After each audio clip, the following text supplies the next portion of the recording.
Dans le monde automobile, il y a des modèles qui deviennent des icônes. Depuis 1990, la Clio, c'est 16 millions d'exemplaires vendus dans le monde, monopolisant ainsi la première marche des voitures les plus vendues en France et même allant chipper parfois la première place à la Golf sur le marché européen. On a tous un modèle iconique en tête à travers le nom Clio. On a tous un souvenir dans une Clio. Soyons clairs, quand Renault présente en 2012 la quatrième génération de Renault, c'est un vrai vent de nouveautés pour le losange. On passe de forme rondouillarde, très gentille, à plus de dynamisme, plus de lignes un peu plus acérées, un peu plus de sportivité. C'est Lorenz Vandenacker qui fait ses premiers pas en tant que designer chef, auréolé par le concept car Désir, qui introduit un langage stylistique qu'on retrouve très vite dans Clio, mais aussi dans la première génération de Capture. Si entre la troisième et quatrième génération de Clio, on pouvait avoir du mal à trouver un lien de filiation entre les deux générations, Renault a clairement changé de stratégie entre la quatrième et la cinquième génération. Alors l'adage, on ne change pas une recette qui gagne, on l'a un peu trop pris au pied de la lettre chez Renault. On a souhaité capitaliser sur le succès de Clio 4 et réitérer sur Clio 5. Du coup, on avait ce manque d'ingrédients, vous voyez, cette folie, cette forte personnalité. On a souhaité faire un design un peu plus passe-partout qui plaira au plus grand nombre. Sauf qu'en face, il y avait la Lionne, la fameuse 208. Il ne suffit pas d'être une icône pour rester numéro 1 des ventes. Et ça, Renault s'en est très vite aperçu. Alors chez Renault, on change de stratégie. On ajoute avec ce restylage de mi-carrière cette forte personnalité qui manquait tant à la Clio 5 phase 1. Chez Renault, on reprend donc la logique des Gordini série. Et oui, on a tué Renault Sport, donc Exit RS Line, et on vient piocher dans le catalogue de chez Renault. Et oh, tiens, on a Alpine, donc Esprit Alpine. Et du coup, on se retrouve avec des inepties genre Espace, Austral, Esprit Alpine. Coucou, Wind Gordini.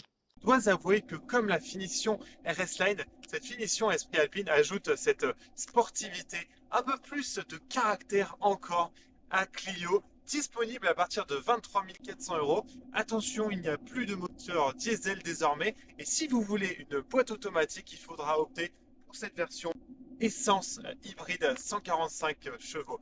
Les choix sont un peu limités, je dois avouer. Place à la Renaulution, une nouvelle ère, oui, encore, chez Renault. Et pour marquer le coup, on change de logo avec un tout nouveau logo qui fait référence évidemment à celui de 1972, les fameux logos néo et rétro. Et quitte à contre-attaquer le lion, autant déloger leur designer vedette, Gilles Vidal.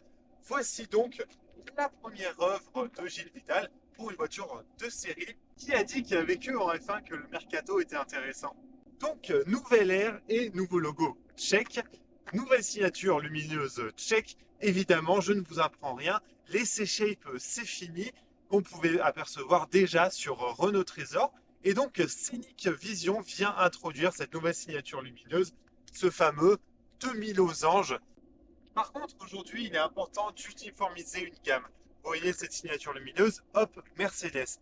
Et donc, chez Renault, actuellement, vous vous retrouvez avec Mégane E-Tech, cette signature lumineuse, Austral Espace, cette signature lumineuse, et donc Clio et Scénic, le futur en 2024 ou 2025, avec cette signature lumineuse. Allez, attardons-nous plus sur ce nouveau design de Clio 5 Phase 2 parce que c'est un exercice de style hyper intéressant. Alors, on a horizontalisé la partie des feux, on a aussi affiné ces feux et on a verticalisé la signature lumineuse. Clairement, c'est Gilles Vidal qui fait du Gilles Vidal. On reconnaît cette patte. Ça serait mauvaise foi de dire que c'est Renault qui a copié Peugeot parce que Renault fait tout pour rappeler ce losange. Donc évidemment, bon, cette nouvelle signature lumineuse, mais aussi on a cette sorte de lame qui fait un peu penser à la lame F1 que vous aviez sur Clio 4 RS par exemple. J'aime beaucoup cette partie où le demi-losange vient se fondre dans la carrosserie. Cela crée un bloc qui élargit visuellement la voiture. Cela crée plus de musculature et horizontalise l'avant de la voiture. C'est ce qui m'a marqué quand j'ai vu la première fois cette Clio, nouvelle Clio, on va dire. Elle paraît beaucoup plus trapue et beaucoup plus large que Clio 5 phase 1. D'ailleurs, cela aide beaucoup à élargir la voiture. Ce n'est pas factice puisque l'air peut passer hop, juste là sur ces ouvertures.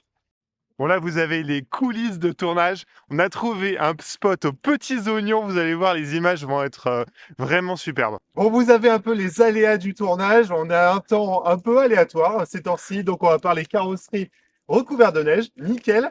Donc, du coup, on parlait de la calandre. Hier, je disais qu'elle occupait donc 2 tiers désormais de la voiture. Elle s'affirme.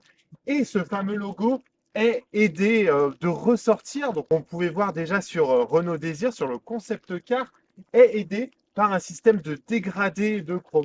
Vous voyez, là, c'est vraiment chromé, vraiment brillant. Et plus on va vers le logo, plus ça noircit pour faire ressortir ce fameux logo touche de Gilles Vidal qu'on peut voir évidemment sur la 308 par exemple. Cette finition esprit alpine, vous avez une touche de sportivité avec ces magnifiques jantes noires que je trouve juste sublimes. Vous avez un écrou central. Alors, évidemment, il est faux, mais ça fait le job en termes de style. En plus, il répond à la teinte de la carrosserie.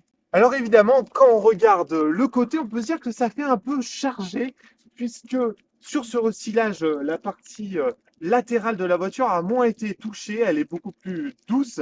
Mais quand on regarde sur un 3/4 avant ou un 3/4 arrière, honnêtement, le combo est juste parfait.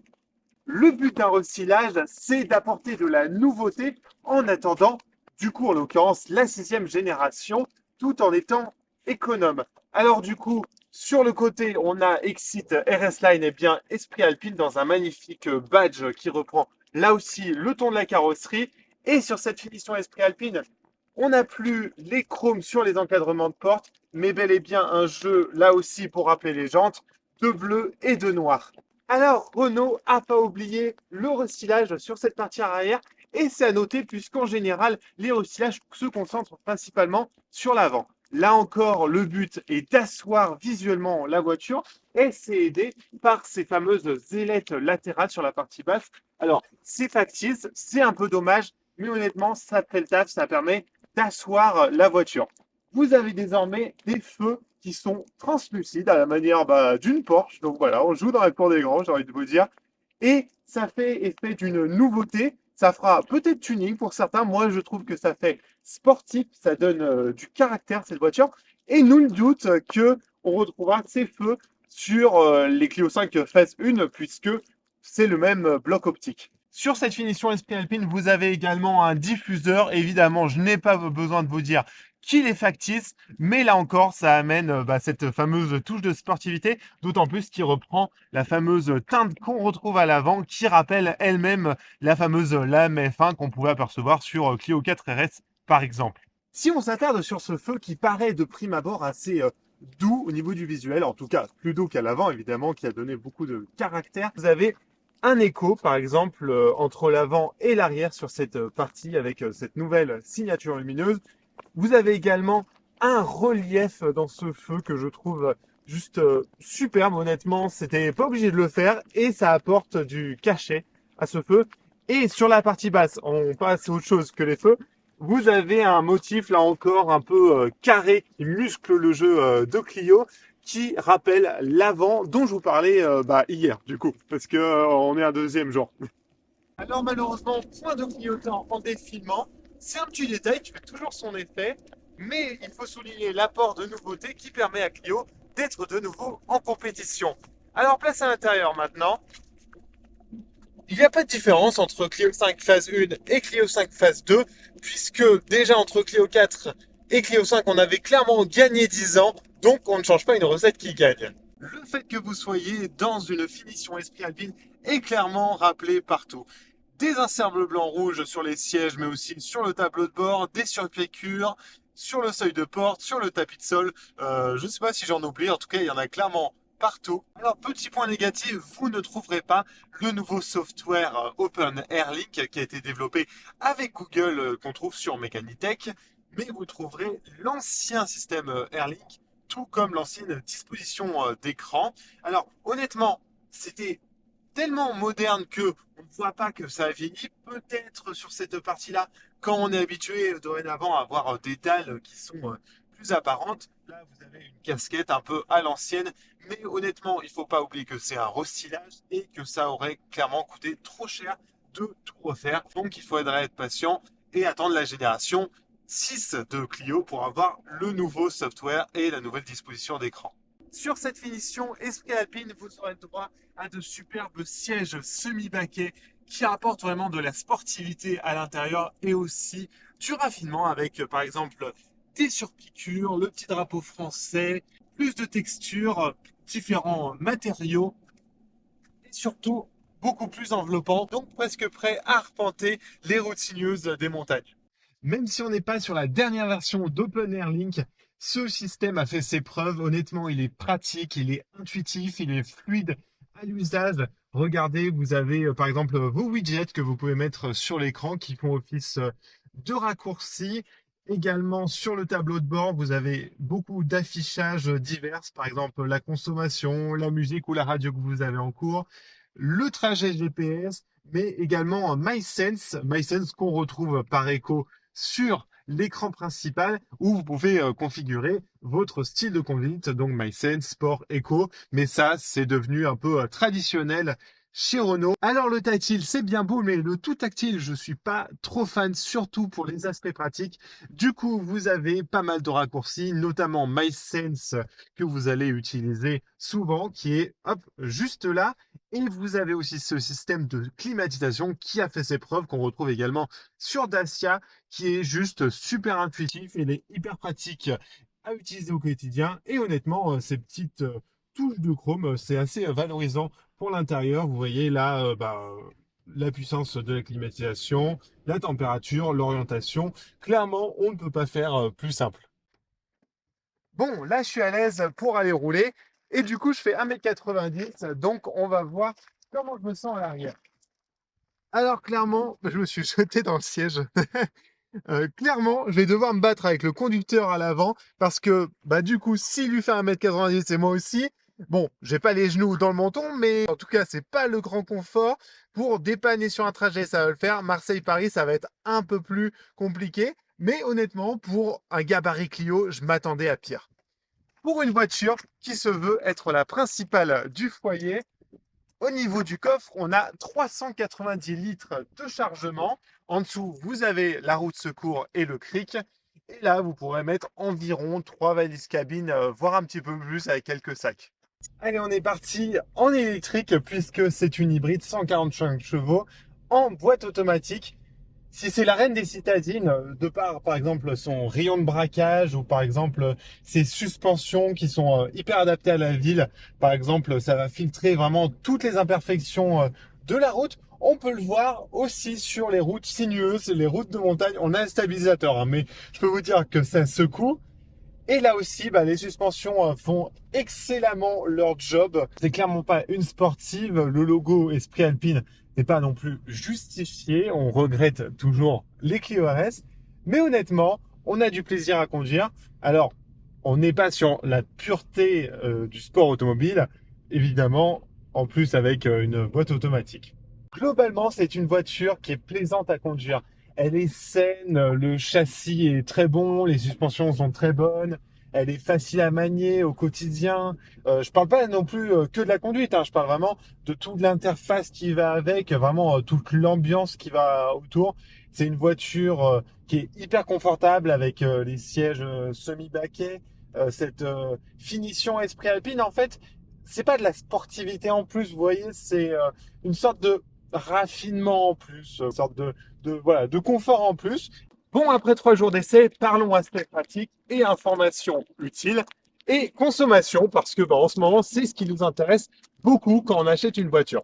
Alors, on a fait de la ville au départ, on a fait de la nationale, de la départementale et là, comme vous voyez le cadre, vous vous en doutez, on a fait de la montagne. On est du coup en moyenne à 6,5 litres de consommation. Ce qui, en ce moment, n'est pas négligeable. En tout cas, c'est une bonne moyenne. C'est pas révolutionnaire, mais c'est pas non plus hyper inquiétant. Bon, c'est en compagnie d'un envoyé spécial qu'on va parler du coup de la consommation et du système hybride. Visiblement, l'esprit alpine plaît chez les chats aussi. Donc du coup, clairement, le domaine de prédilection, t'en penses quoi? Le domaine de prédilection de l'hybride, c'est la ville. Effectivement, sur les phases de décélération, vous allez recharger les batteries et ensuite, quand vous allez accélérer, vous allez être, si vous vous débrouillez bien et si vous appuyez pas trop fort sur l'accélérateur, vous serez quasiment tout le temps en électrique, ce qui est surtout maintenant quand on voit les zones à faible émission, ce qui est un très très bon point positif. Si vous faites beaucoup d'autoroutes, si vous faites beaucoup d'autoroutes et si vous faites beaucoup de routes de montagne, par exemple, je pense que le système hybride, vous allez clairement transporter les batteries, ça sera pas vraiment optimal. C'est- Il fait vraiment sa vie, le chat, c'est trop drôle. Ça me tue. Ah, désolé Renaud, si ça lit, c'est pas ma faute, hein. Donc du coup, vous allez clairement transporter les batteries si vous faites de l'autoroute, si vous faites de la route de montagne. Même si vous descendez d'un col, par exemple, vous allez décélérer et recharger les batteries. Si vous faites ça quotidiennement, je pense que c'est pas un très bon choix d'opter pour l'hybride. En revanche, si vous faites beaucoup de villes et de départementales, de nationales, si vous roulez tranquillement, ça va être un bon choix. Et en plus, le système hybride vous incite à rouler assez tranquillement, vous voyez, à pas mettre de grosses accélérations, à accélérer assez tranquillement pour rester en électrique quasiment tout le temps, ou en tout cas avoir l'aide de la batterie assez régulièrement et ne pas passer tout le temps en thermique. Donc du coup, si 5 en mixte, comme je vous disais, on a fait beaucoup de routes de montagne et tout, donc en fait, si on prend un global, c'est vraiment pas dégueu. Quel est mon ressenti par rapport à l'hybride? Eh bien ça, je vais vous l'expliquer sur la route. Prenons-la ensemble. Quand je vous disais qu'on a tous un souvenir avec Clio, personnellement, j'ai eu une Clio 3 phase 1, j'ai eu également des potes qui avaient une Clio 2. Donc, je peux vous dire que je connais à peu près l'évolution des Clio. J'ai aussi conduit à l'auto-école et je pense que je suis pas le seul à l'ECF avec les Clio 4. Et quand on voit en fait, voilà, la modernisation, l'angle que prend Clio en s'équipant de toutes les nouvelles technologies qu'on peut trouver sur le marché aujourd'hui. Voilà, le système de frein adaptatif, par exemple, qui est juste bluffant. On pensait pas, voilà, il y a 10 ans qu'une Clio pourrait s'équiper d'autant de technologies. Moi, je trouve ça chouette. On parlait de ressenti de l'hybride. Vous voyez, par exemple, là, on est en descente, donc je décélère et du coup, en fait, on recharge toutes les batteries. Et même quand je réaccélère sur les phases un peu plus plats, vu que je réaccélère tranquillement, donc du coup, on reste tout le temps sur l'électrique. Ça, c'est un très bon point. L'esprit alpine amène ce confort un peu plus supplémentaire avec voilà, ces semi-baquets, l'impression d'être dans une ambiance un peu plus exclusive entre guillemets qu'une finition normale. On a donc voilà toutes ces surpiqûres, ces touches de couleur hop sur la ceinture. On a un système Bose en option. On a rien à voir, mais j'y pense là maintenant, mais on a un système de caméra 360 pour reculer. C'est juste voilà, plein d'appendices, plein de nouvelles technologies qui sont amenées pour encore plus de confort, qui fait que à la base, la Clio, c'était voilà, une voiture secondaire et aujourd'hui, elle devient presque la voiture principale du foyer. Moi, ce que je trouve vraiment bluffant. Et là, le système hybride, c'est un peu le mélange des deux mondes. Vous voyez, là, on est électrique, c'est confortable, on a le paysage, c'est calme. Et en fait, si vous voulez un peu plus voilà, de puissance, il suffit voilà, d'appuyer plus fort et vous aurez le thermique qui va jouer. Honnêtement, moi, j'adore l'automobile, j'adore quand ça chante. Mais là, en fait, je trouve ça juste chouette d'être là à 50 en électrique et de profiter du paysage. Vous le verrez dans les plans, on a filmé des moutons. Du coup, c'était trop bien parce que l'électrique, ils n'avaient pas peur. Vous voyez, c'est un peu le mélange des deux mondes pour moi. Sur la boîte automatique, vous avez aussi un mode B. J'allais dire D, mais du coup, j'ai vérifié. Non, c'est B. Et ça permet en fait d'exagérer le frein moteur pour du coup augmenter la récupération d'énergie.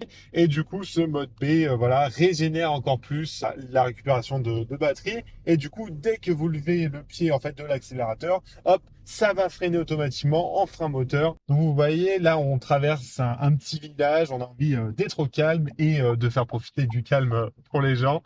Donc du coup, on va passer en électrique et ensuite vu qu'il y a beaucoup de montées en sortie de village, vous allez voir que le moteur thermique va directement prendre le relais. Quoique là, j'accélère et il y a une épingle et je suis tout le temps en électrique. Vous allez me dire, j'accélère pas non plus très très fort. Mais si j'accélère, voilà, si j'accélère, ça y est, le moteur thermique a pris le relais. Et vous voyez, je suis hyper attentif, donc j'y pense. Mais honnêtement, si vous avez la musique, si vous parlez au quotidien, vous ne ressentez pas cette transition entre l'électrique et le thermique, que ce soit au niveau d'un à-coup ou que ce soit au niveau sonore, elle est légèrement sonore parce que si là on est dans un col, donc du coup le moteur se met en haut régime. Mais si vous êtes en ville, le moteur est pas dans les régimes et honnêtement la transition vous la percevez vraiment pas. Bon, globalement, qu'est-ce que j'ai pensé de cette Clio 5 Phase 2 Esprit Alpine? Globalement, bah, c'est une Clio, voilà, j'ai assez logique. Non, mais ce que je veux dire par là, c'est que c'est une voiture qui est fiable, qui est une voiture qui est bien née. On en est à la 5e génération, donc clairement, Renault a fait ses preuves. C'est une voiture bah, qui fera partie de votre foyer, qui peut même tenir le rôle de la principale voiture du foyer. C'est une voiture qui est même bah, plaisante à conduire. Si on parle de plaisir à conduire, du coup, bon, bah, le badge Esprit Alpine, ne vous attendez pas à l'esprit Alpine le pur, hein, la radicalité sportive qu'on retrouvait aussi sur Renault. C'est surtout un pack de style à l'image de RS Line ou à l'image d'Initial Paris. C'est surtout du caractère en plus. Déjà que ce caractère, on en trouve un peu plus donc sur cette phase 2 qu'on attendait tant pour que Renault puisse concurrencer enfin ses rivales direct, en tout cas rentrer encore plus dans le jeu. Mais voilà, avec cet esprit alpine, vous avez donc les jantes, cette peinture qui est juste magnifique, cette couleur, elle est juste sympa. Là, on voit pas trop parce qu'elle est un peu sale, parce qu'on a fait beaucoup de montagne. Mais croyez-moi, au soleil, elle est très très sympa à regarder. Ce pack esprit alpine amène aussi du confort à l'intérieur avec des sièges semi-baquets qui vous feraient presque croire à une sportive. Bon, il est temps de conclure cette vidéo et on va le faire à son volant. Globalement, Clio montre encore que c'est une voiture qui sait tout faire depuis les premières générations. Elle ne cesse de se moderniser, de gagner en technologie, en raffinement, en confort, tout ce que vous voulez, en style surtout avec cette Clio 5 phase 2. Bref, c'est une super voiture et nul doute qu'elle va faire encore des ravages sur le marché.